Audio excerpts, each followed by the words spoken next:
விழுப்புரம் மாவட்டம் Vikravandi Saint Mary's பள்ளியில் கழிவுநீர் தொட்டியில் விழுந்து 3.5 வயது சிறுமி உயிரிழந்த விவகாரத்தில் பள்ளி தாளாளர், முதல்வர் உட்பட 3 பேரை காவல்துறையினர் கைது செய்தனர். சிறுமி உயிரிழப்பு தொடர்பாக போலீசார் நடத்திய விசாரணையில் தெரிய வந்தது என்ன?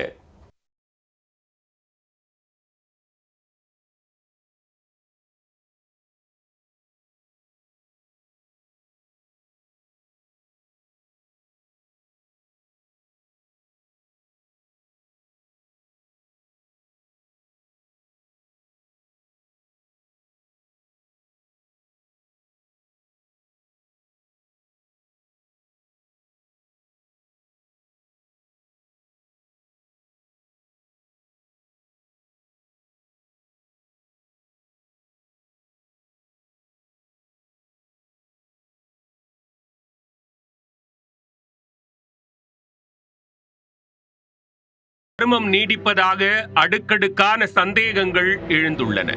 ஒரு இன்டர்வல் விட்டீங்க, எல்லா குழந்தைகளும் உள்ள வந்துட்டாங்கன்னா நீங்க செக் பண்ணணும்ல, ஏன் நீங்க செக் பண்ணல? அப்பவே அந்த புள்ள ஒரு திருப்பி கொடுக்க முடியுமா? 3 மணிக்கு ஸ்கூல் விடும்போது தான் குழந்தை தேடி இருக்கிறாங்க. மேலே இருந்து யாரோ ஒரு சார் பார்த்து சொல்லியிருக்கிறாரு, ஒரு குழந்தை மேலே மிதக்குதுன்னுட்டு. அப்போ எந்த அளவுக்கு நிர்வாகம் நடக்குதுங்க? அதிகாரிகளின் அடுத்த கட்ட நடவடிக்கை என்ன? விழுப்புரம் மாவட்டம் விக்கிரவாண்டி காவல் நிலையம் அருகே உள்ள செயின்ட் மேரிஸ் மேல்நிலைப் பள்ளியில் பழனிவேல் சிவசங்கரி தம்பதியின் 3.5 வயது மகள் லியா லட்சுமி LKG படித்து வந்தார். வெள்ளிக்கிழமை பகல் 12 மணிக்கு உணவு இடைவேளையின் போது சிறுவர் சிறுமிகள் வெளியே விளையாடிவிட்டு மீண்டும் வகுப்பறைக்கு சென்றனர்.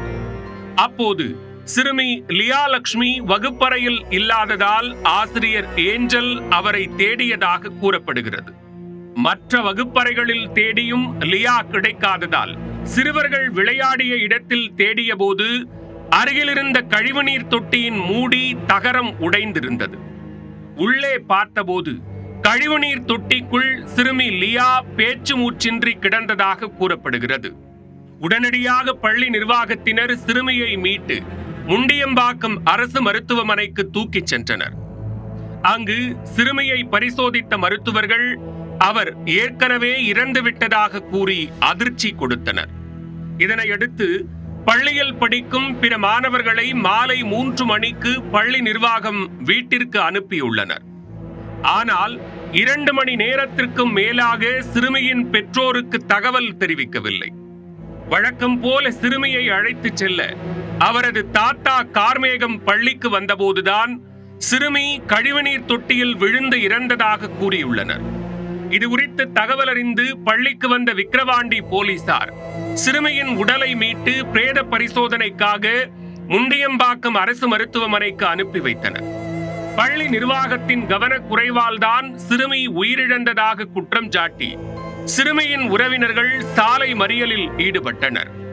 செப்டிக் டேங்கை சுற்றி இரும்பு கம்பி வேலி அமைக்கப்பட்டுள்ள நிலையில் அதனை வளைத்து குழந்தை லியா மேலே ஏற வாய்ப்பில்லை என்றும், செப்டிக் டேங்கில் குழந்தை விழுந்தது உண்மை என்றால் குழந்தையின் உடல் மற்றும் ஆடை நனையாமல் இருந்தது எப்படி என்றும் உறவினர்கள் கேள்வி எழுப்பியுள்ளனர். குழந்தை உயிரிழந்த தகவலை பெற்றோருக்கு தெரிவிக்காமல் மருத்துவமனைக்கு கொண்டு சென்று பின்னர் 2 மணி நேரம் கழித்து தெரிவித்தது ஏன் எனவும் கேள்விகள் எழுந்துள்ளன. மேலும் சிறுவர் சிறுமியர் அதிகம் பயிலும் செயின்ட் மேரிஸ் பள்ளியில் கழிவுநீர் தொட்டியை தாண்டிதான் கழிவறைக்கு செல்லும் கட்டமைப்பு உள்ளது. இது ஒரு தவறான கட்டட அமைப்பு என்று மக்கள் குற்றம் சாட்டியுள்ளனர். கழிவுநீர் தொட்டியை தாண்டி கழிவறைக்கு செல்லும் பட்சத்தில் எப்படியாவது அசம்பாவிதம் நிகழ்ந்துவிடும் என்ற முன்னெச்சரிக்கை இல்லாமல் இருந்ததாக பள்ளி நிர்வாகத்தினர் மீது குற்றம் சாட்டியுள்ளனர். இந்நிலையில் சிறுமி கழிவுநீர் தொட்டியில் விழுந்து உயிரிழந்ததாக கூறப்படும் சம்பவத்தில் பள்ளியின் தாளாளர் எமில்டா, பள்ளியின் முதல்வர் டொமினிக் மேரி, வகுப்பு ஆசிரியர் ஏஞ்சல் ஆகியோரை விக்கிரவாண்டி போலீசார் கைது செய்தனர்.